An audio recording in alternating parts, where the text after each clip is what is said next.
Hello everyone. सो चलिए कुछ important miscellaneous questions कर लेते हैं। देखिए, सबसे पहले हम लोग देखते हैं परकोलेशन पॉन्ड। परकोलेशन पॉन्ड है ना। देखो, परकोलेशन पॉन्ड बेसिकली यूज़ किस काम में आता है ना, कि ग्राउंड वाटर को है ना उसको बढ़ाने के काम में आता है। ग्राउंड ग्राउंड वाटर रिचार्ज करने के काम में आता है। ठीक है, ग्राउंड वाटर रिचार्ज। ठीक है, जैसे मान लो ये जनरली कहाँ रहता है। ठीक है, मान लो बहुत सारा वेल है। वेल मतलब कुआं। ठीक है, बहुत सारा कुआं है एक प्लेस पे।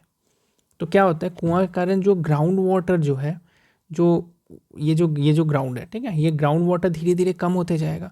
तो वहाँ पे ना पर्कुलेशन पॉन्ड्स बनाते हैं, छोटे छोटे पर्कुलेशन पॉन्ड बनाते हैं, जहाँ देखो जनरली ना 20 से 30 अगर वेल है ना, 20 से 30 कुएं हैं ना, वेल्स है, तो वहाँ पे एक पर्कुलेशन पॉन्ड बनाते हैं, जिसका ये जो डिस्टेंस है ना, ये जो डिस्टेंस है वो 800 से 900 मीटर तक का रहता है। ठीक है, उससे क्या होता है कि ग्राउंड वाटर बढ़ता है। जैसे ये तो कुआं के कारण खूब पानी निकाले तो ग्राउंड वाटर तो खत्म हो रहा है, तो पर्कुलेशन पॉन्ड से ऑगुमेंट होता है, ग्राउंड वाटर अच्छा होता है। ठीक है, नेक्स्ट इसमें हम लोग क्या देखेंगे, इसका सबसे इंपॉर्टेंट चीज़ और भी क्या है कि इसका मिनिमम कैपेसिटी, एक एक एक जो पर्कुलेशन पॉन्ड होता है, पर्कुलेशन पॉन्ड होता है, ठीक है, उसका मिनिमम कैपेसिटी कितना होना चाहिए, तो 5000 मीटर क्यूबिक मीटर, 5000 होना चाहिए। ठीक है, ये चीज़ है पर्कुलेशन पॉन्ड, जो कि आपको पता रहना चाहिए। ठीक है, चलिए नेक्स्ट कुछ और करते हैं। नेक्स्ट इंपॉर्टेंट चीज़ क्या है,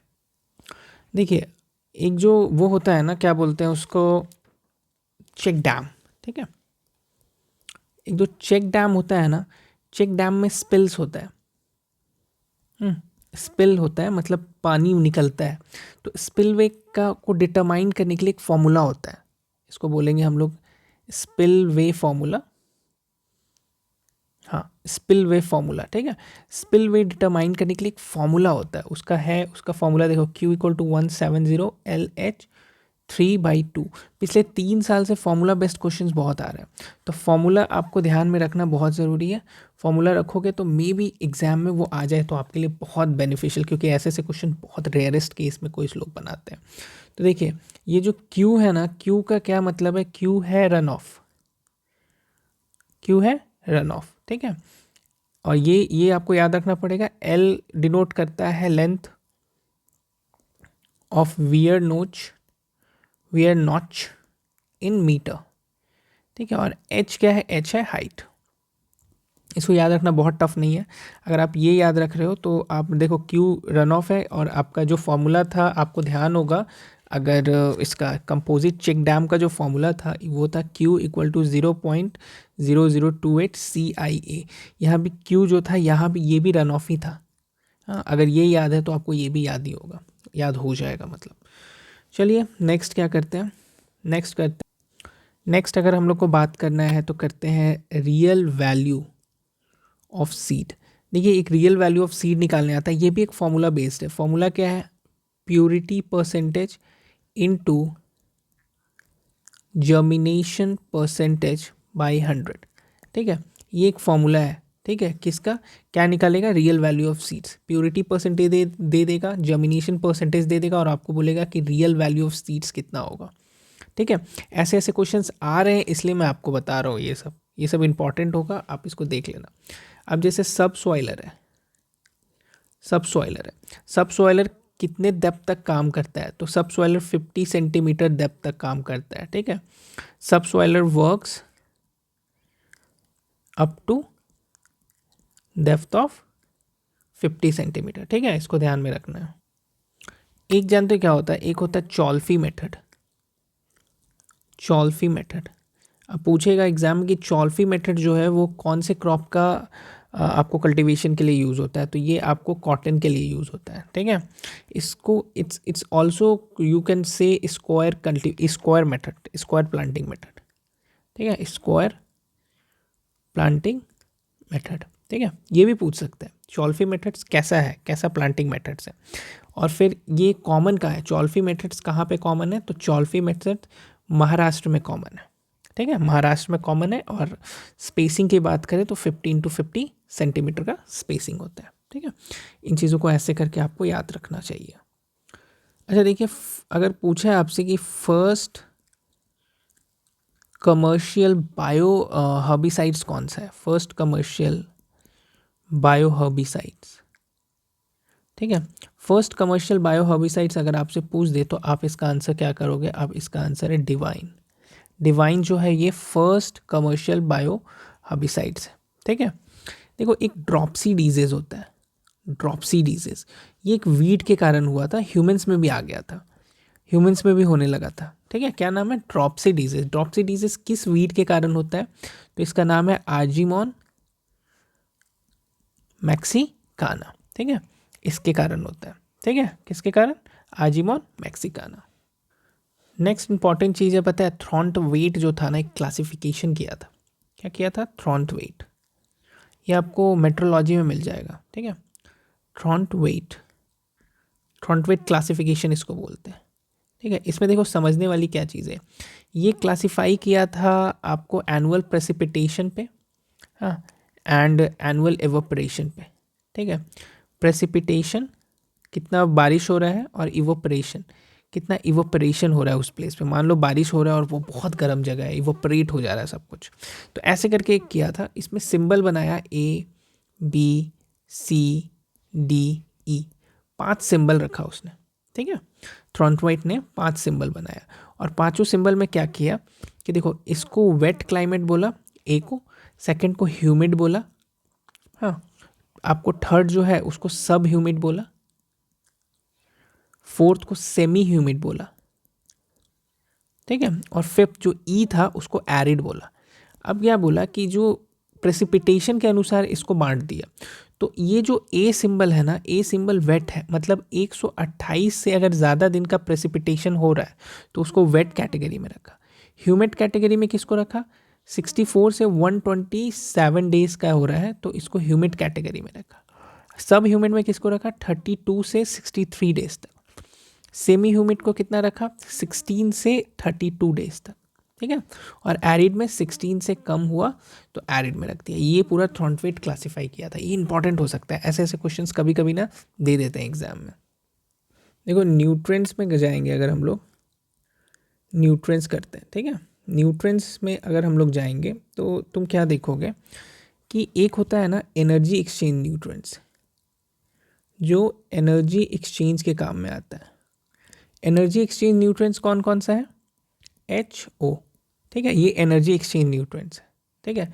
बेनिफिशियल, मैंने बेनिफिशियल बहुत बार बताया है, बेनिफिशियल आपको कौन सा है, रू सर नी कर अस, ठीक है, रू सर नी कर अस, ये बेनिफिशियल न्यूट्रिएंट्स है, बेनिफिशियल न्यूट्रिएंट्स है, ठीक है। यहाँ पे एग्जाम में आता क्या है, एग्जाम में देखो सबसे पहले आएगा माइक्रो न्यूट्रिएंट्स, बोलेगा कौन सा माइक्रो न्यूट्रिएंट्स है, कौन सा माइक्रो न्यूट्रिएंट्स नहीं है, बहुत इंपॉर्टेंट है, एग्जाम में पहले भी आया है आगे भी आएगा, ठीक है। माइक्रो न्यूट्रिएंट्स होते कितने हैं, माइक्रो न्यूट्रिएंट्स 8 होते हैं।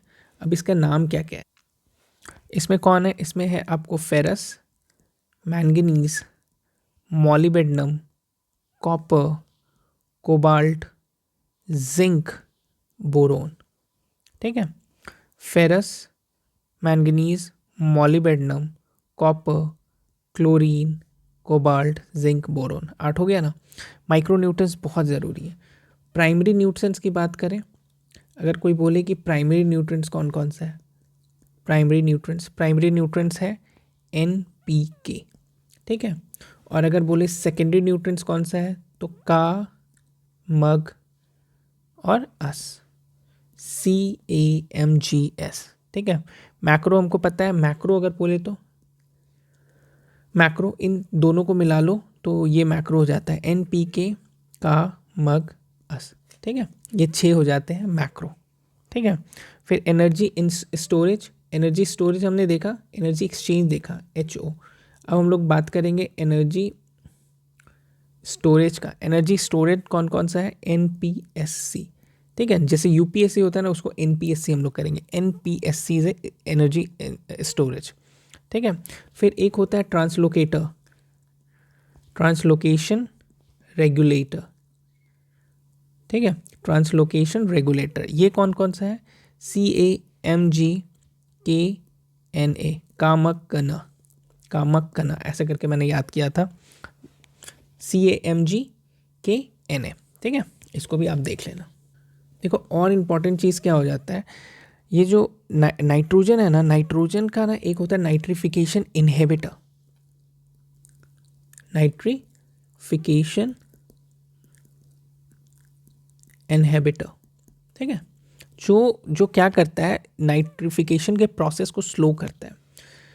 तो नाइट्रिफिकेशन इनहिबिटर डिफरेंट होते हैं। जैसे अगर लो लैंड की बात करें, तो लो लैंड में आपको ऑक्सामाइड होगा, थायोयूरिया होगा, ठीक है। आपको अपलैंड की बात करें तो एन सर्व, जो भी एन सर्व कर रहे हैं सब होगा। और अदर्स बात करें तो उसमें नीम केक हो जाता है, ये भी एक काइंड ऑफ इनहिबिटर है जो स्लो करता है प्रोसेस को, नाइट्रिफिकेशन प्रोसेस को। नाइट्रोपायरीन हो जाता है, ठीक है, नाइट्रोपायरीन हो जाता है। तो देखो ऑक्सामाइड जो है ना, इसमें आपको नाइट्रोजन कितना पाया जाता है, ये भी बहुत बार क्वेश्चन देखा गया। तो ये कितना 31% नाइट्रोजन पाया जाता है। और थायोयूरिया में 36.8% नाइट्रोजन, ठीक है। ये दोनों चीज़ आपको याद रखना चाहिए। फिर एक आता है स्लो रिलीज नाइट्रोजन फर्टिलाइजर्स, ठीक है।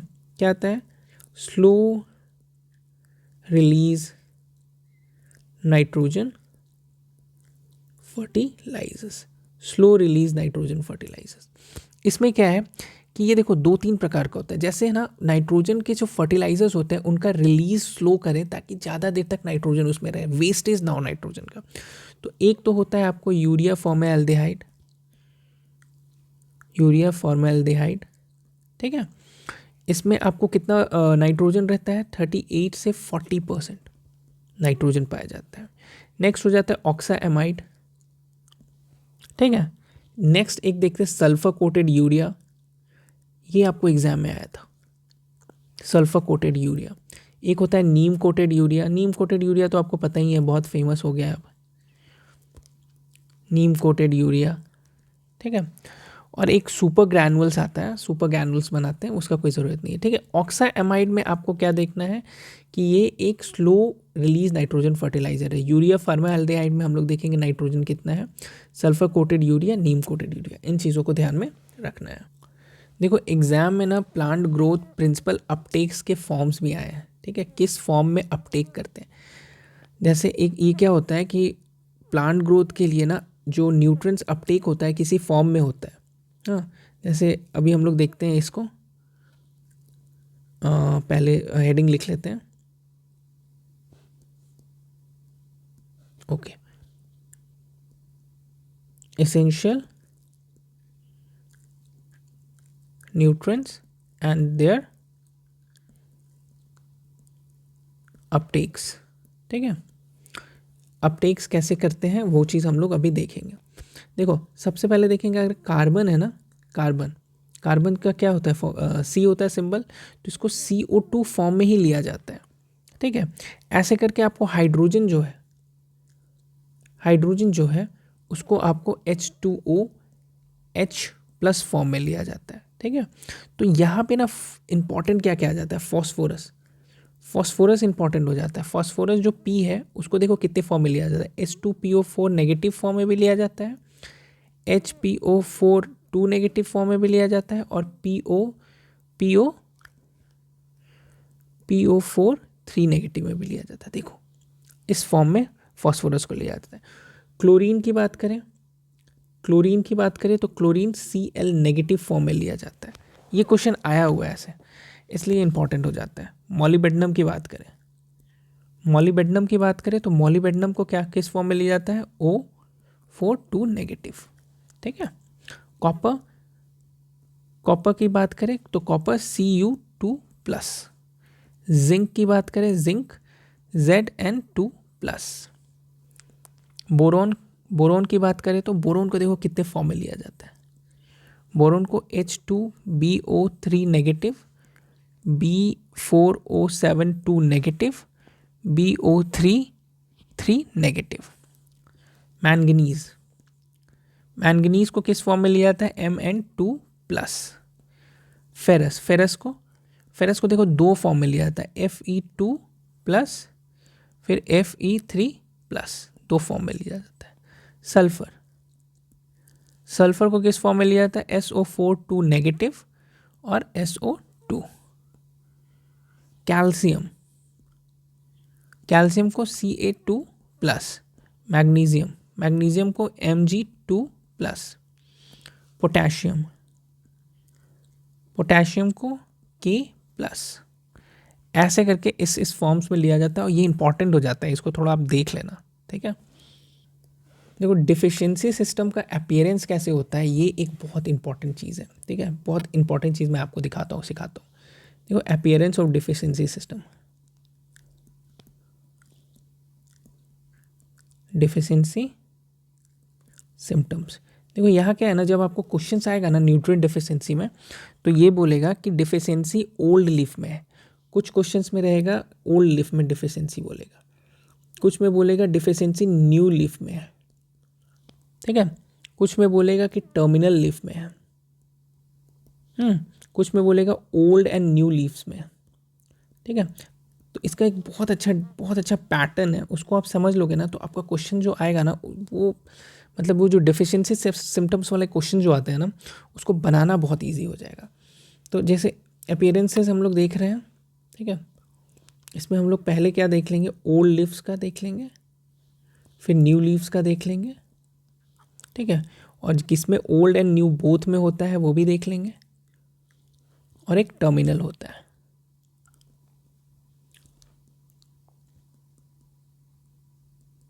ठीक है। ओके, तो देखो ओल्ड एंड ओल्ड लीव्स में ना NPK MgMO ये जो है ना, ये देखो ओल्ड लीव्स में होता है। N का डिफिशिएंसी, P का डिफिशिएंसी, K का MgMO। अगर सबसे पहले अगर इसका डिफिशिएंसी हो रहा है तो पुराने लीव्स ओल्ड लीव्स में आपको इसके डिफिशिएंसी सिम्टम्स दिखेंगे, ठीक है। अगर न्यू लीव्स में डिफिशिएंसी सिम्टम्स दिख रहे हैं तो किस में दिखेंगे, FeMnCus सल्फर, ठीक है। FeMnCus sulphur. देखो मैग्नीशियम का डिफिशिएंसी है तो ओल्ड लीफ में दिखेगा, मैंगनीज का डिफिशिएंसी है तो न्यू लीव्स में दिखेगा। मैग्नीशियम और मैंगनीज बहुत ज़्यादा इंपॉर्टेंट है, बहुत ज़्यादा इंपॉर्टेंट, तो इन चीज़ों को ध्यान में रखना। कॉपर, सल्फर, इन सब का न्यू लीव्स में दिखेगा। अगर ओल्ड और न्यू लीव्स दोनों में दिख रहा है डिफिशिएंसी तो वो जिंक है, सिर्फ एक ही है, इसको याद करना ईजी हो जाता है। और टर्मिनल बर्ड्स में कोई भी डिफिशिएंसी दिख रहा है तो कैल्शियम और बोरोन, ठीक है। ये भी ईजी हो जाता है याद करना, कोई दिक्कत नहीं। देखो ओल्ड लीव्स में भी ना अभी क्या हो रहा है कि ओल्ड लीव्स में क्या होगा, कुछ डेड स्पॉट दिखाएंगे, ठीक है, और कुछ क्या कहेंगे, नो डेड स्पॉट। बात समझ रहे हो, डेड स्पॉट क्या होता है, देखो एक लीव्स हुआ तो लीव्स में स्पॉटेड ऐसे ऐसे ब्लैक स्पॉट हो जाता है, तो इसको बोलते हैं डेड स्पॉट, ठीक है। तो अगर डेड स्पॉट दिखा रहे हैं ना तो डेड स्पॉट कौन कौन से में दिखाएंगे, फर्दर हम लोग क्लासीफाई कर पाएंगे। देखो अगर के और मॉलिबेडनम का डिफिशिएंसी है तो वो डेड स्पॉट दिखाएगा। मतलब कि अगर एक क्वेश्चन में लिखा हुआ है कि डिफिशिएंसी ओल्ड लीव्स में है एंड हैव डेड स्पॉट, ठीक है, ये बता रहा है, क्वेश्चन बता रहा है कि डिफिशिएंसी आपके ओल्ड लीव्स में है एंड हैविंग डेड स्पॉट। समझ रहे हो बात को, तो याद रखना ओल्ड लीव्स में हम समझ जाएंगे, आपके दिमाग में आ जाना चाहिए कि ओल्ड लीव्स, अच्छा N का होगा, P का होगा, K का होगा, Mg का होगा या MO का होगा, इसी का होगा। अब क्या बोल रहा है कि एंड हैव डेड स्पॉट, तो डेड स्पॉट है तो आप तुरंत दिमाग में आ जानते हैं नहीं NP और Mg हट गया, क्योंकि इसमें तो डेड स्पॉट होता ही नहीं है, ठीक है। NPMg में डेड स्पॉट नहीं होता है, तो K और MO है। अब आप ऑप्शन देखोगे, 5 ऑप्शन देखोगे, 5 ऑप्शन में आपको क्या मिलेगा कि K और MO में एक ही होगा, K होगा या MO होगा। आप आराम से टिक करके आ जाओगे कि दिस इज़ द आंसर। बात समझ रहे हो, तो ऐसे करके आपको देखना है। उसके लिए मैं समझ रहा हूँ ना मैं क्यों ये वाला बता रहा हूँ आपको, हाँ, क्योंकि आपको पता रहना चाहिए कि देखो ओल्ड लीव्स में अगर डिफिशिएंसी का अपीयरेंस बोल रहा है तो आपको पता होना चाहिए कि NPK MO के अंतर्गत ही किसी में डिफिशिएंसी है, ठीक है। न्यू लीव्स में अगर आपको बोल रहा है तो न्यू लीव्स में किस में है, FN, ferrous, manganese, copper, sulphur. Old and new leaves zinc, terminal, calcium and boron, बहुत इंपॉर्टेंट है। डेड स्पॉट अगर है तो के और एमओ में, और नो डेड स्पॉट है तो एनपी और एमजी में। नो डेड स्पॉट, अब डेड स्पॉट है नहीं। अब इसमें एक और चीज़ आता है, इसमें आता है ग्रीन वेन्स और एक आता है येलो वेन्स। ठीक है, देखो ये जो पत्ता है ना, ये पत्ता है, ठीक है। तो ये जो है ना, अगर ये ग्रीन वेन्स है, ये वेन्स अगर ग्रीन है, और एक और पत्ता हम लोग बनाएंगे,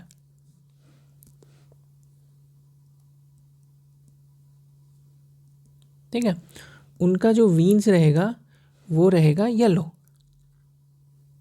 ठीक है। ओके, तो देखो अगर ग्रीन वेन्स है, ये जो ग्रीन वेन्स है, अगर ग्रीन वेन्स आ रहा है ना, डेड स्पॉट नहीं है, ओल्ड लीव्स है, तो ग्रीन वेन्स में कौन कौन सा आएगा, इसमें सिर्फ एक आएगा, मैग्नीशियम। मैग्नीशियम ही ऐसा है जिसका वेन्स जो होता है ग्रीन होता है, ठीक है। और अगर येलो वेन्स की बात कर रहे हैं तो उसमें आएगा नाइट्रोजन, ठीक है। ऐसे करके अगर आप पढ़ लोगे, एक भी क्वेश्चन आपका सिम्टम से जाएगा तो आप बताना, एक भी क्वेश्चन।